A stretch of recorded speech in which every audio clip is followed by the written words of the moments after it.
but in this scenario, does it even make sense to talk about investing? It feels like it's such a sci-fi future.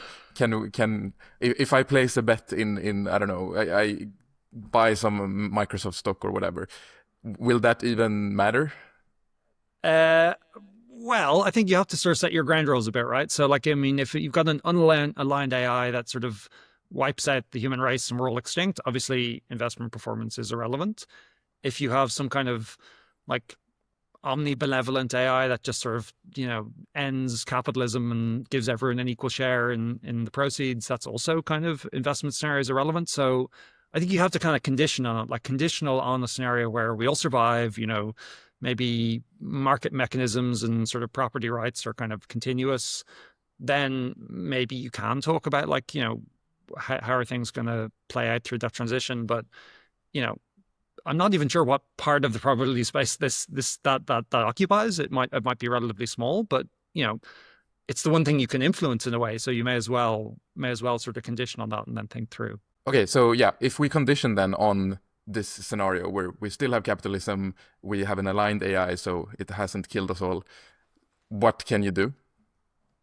Yeah, so I think I kind of divided into maybe two periods. There's kind of like a transition phase and sort of a post-transition phase. So in the transition phase, like you wake up in the morning, and Claude 6 has been released, and it's kind of suddenly winning Nobel Prizes, right? And what like the very initial point of that scenario might not be that different to the previous one, where there's all these sort of social frictions. It's taking some time to diffuse. Um, but pretty soon this new entity, it's obviously going to be many copies of it, and it's doing lots of research, and it's going to be generating a lot of economic value, but it's not able to generate, it's not able to do everything on its own. Like for one thing, it's disembodied. So for the start, it will need like, you know, robots aren't that good yet. Like, it's going to take some time to improve robotics or to scale up robotic manufacturing or whatever. So you might imagine that's going to need human assistance with, to carry out its work. And so you might imagine that, you know, compensation rates for human physical labor might go up a lot and human intellectual labor might go down a lot. So like I have a friend who's a data center electrician, and he's probably going to get paid a lot more than right now. Currently, it's the programmers who get paid a lot, right? Maybe it's the data center electricians who suddenly are making $1 million a year or something, right? So Yeah.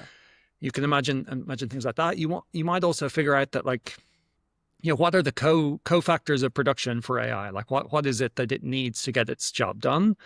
And the most obvious ones are kind of okay. It's probably going to want more power and more chips and more data centers, and kind of scale up intelligence. That's sort of the most obvious thing.